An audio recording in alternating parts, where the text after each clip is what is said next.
दोस्तों, आज की कहानी बहुत ही मज़ेदार होने वाली है, तो वीडियो को पूरा देखिए और लाइक ज़रूर करें। यह कहानी एक छोटे से गांव की है जहां एक लालची दूध वाला रमेश रहता था। रमेश के पास दो गायें थीं, गौरी और मधु। गौरी एक सफ़ेद रंग की बड़ी और स्वस्थ गाय थी, जबकि मधु भूरे रंग की छोटी और सुंदर थी। दोनों गायें रमेश के परिवार की बहुत बड़ी संपत्ति थीं। वे उनके लिए धन कमाने का प्रमुख साधन थीं, क्योंकि रमेश का परिवार गांव में दूध बेचकर ही अपना गुजारा करता था। मधु रोज अच्छी मात्रा में दूध देती थी, जिससे रमेश का परिवार अच्छी कमाई करता था। रमेश ने मधु का बहुत ख्याल रखा, उसे अच्छा खाना और ताज़ा पानी दिया करता था। दूसरी ओर गौरी गर्भवती थी, इसलिए वह दूध नहीं दे पा रही थी। इस बात से रमेश नाराज था, क्योंकि उसे केवल मधु के दूध पर निर्भर रहना पड़ रहा था। रमेश के मन में लालच आ गया। उसने सोचा कि गौरी को अधिक भोजन और देखभाल देने का कोई मतलब नहीं है, क्योंकि वह दूध नहीं दे रही है। उसने गौरी का खाना कम कर दिया और उसे कम ध्यान देने लगा। वह गौरी को सूखी घास और बासी खाना देता था, जबकि मधु को ताज़ा चारा और पौष्टिक भोजन मिलता था। गौरी, जो पहले बहुत स्वस्थ और खुश रहती थी, अब कमज़ोर और दुखी रहने लगी। उसे अच्छे खाने की कमी महसूस होने लगी। उसकी आंखों में उदासी थी और उसके स्वास्थ्य में गिरावट आने लगी, लेकिन वह कुछ कह नहीं सकती थी। गौरी को इस बात का गहरा दुख था कि रमेश अब उसकी उतनी देखभाल नहीं करता जितनी पहले करता था। गांव के लोग भी रमेश के इस व्यवहार से नाखुश थे। कुछ ने उसे समझाने की कोशिश की, लेकिन रमेश ने उनकी बातों को नज़रअंदाज कर दिया। उसने कहा, जो गाय दूध नहीं देती उसे अच्छे खाने की कोई ज़रूरत नहीं है। मैं इसे खिलाने पर अपना पैसा और समय क्यों बर्बाद करूं? मधु, जो गौरी के साथ ही रहती थी, ये सब देख रही थी।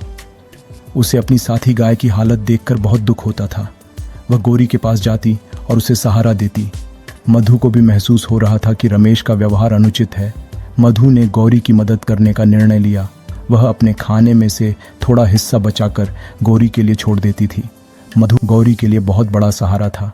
गौरी को अब थोड़ा अतिरिक्त खाना मिलने लगा और उसकी स्थिति में थोड़ा सुधार होने लगा। समय बीतता गया और एक दिन गौरी को प्रसव पीड़ा शुरू हो गई। उसकी हालत गंभीर हो गई, लेकिन रमेश ने उसकी ओर ध्यान नहीं दिया। वह अपनी लालच और स्वार्थ में इतना डूबा हुआ था कि उसे गौरी की पीड़ा महसूस ही नहीं हुई। गांव के कुछ लोग, जो गौरी की स्थिति से वाकिफ थे, रमेश के पास आए और उसे समझाने लगे कि वह गौरी की मदद करे, लेकिन रमेश ने उनकी बात नहीं मानी। उसने कहा, यह गाय मेरे लिए अब बोझ बन गई है। अगर यह मर भी जाए तो मुझे कोई फर्क नहीं पड़ेगा। रमेश का यह रवैया गांव के लोगों को बहुत खराब लगा, लेकिन वे मजबूर थे, क्योंकि गाय रमेश की थी। गांव के कुछ लोग गौरी की हालत देखकर बहुत परेशान हो गए। उन्होंने गौरी की मदद करने का फैसला किया। गांव के बुजुर्ग और अनुभवी लोग मिलकर गौरी की देखभाल में जुट गए।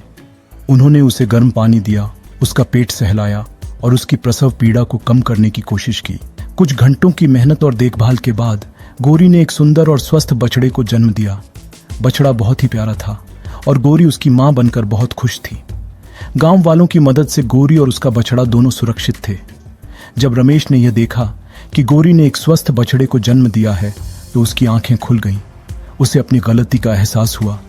उसने सोचा, मैं कितना लालची और स्वार्थी हो गया था। गौरी, जो मेरे लिए इतनी महत्वपूर्ण थी, मैंने उसकी देखभाल नहीं की। अगर गांव के लोग नहीं होते तो शायद गौरी और उसका बछड़ा आज जीवित नहीं होते। रमेश को अपने व्यवहार पर गहरा पछतावा हुआ। उसने गौरी के पास जाकर माफी मांगी और वादा किया कि वह अब कभी भी किसी भी जीव के साथ ऐसा बर्ताव नहीं करेगा। उसने गौरी के लिए ताज़ा चारा और साफ पानी दिया और उसकी देखभाल में जुट गया। गौरी के स्वास्थ्य में धीरे धीरे सुधार होने लगा। उसका बछड़ा भी दिन ब दिन बढ़ता गया।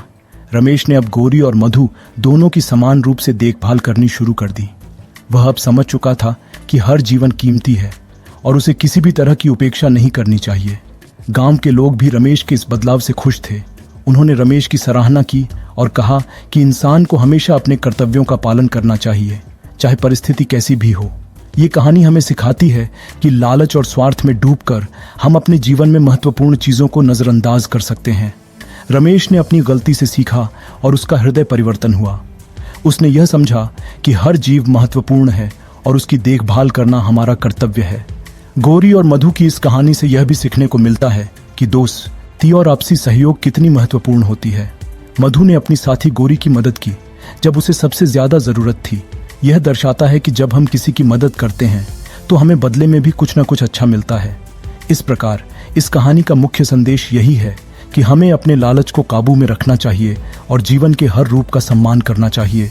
तभी हम एक अच्छे इंसान बन सकते हैं और समाज में सम्मान पा सकते हैं। आज की कहानी कैसी लगी कमेंट करके ज़रूर बताएं। वीडियो को लाइक करें और ऐसी ही मज़ेदार कहानियों के लिए चैनल को सब्सक्राइब करें। धन्यवाद।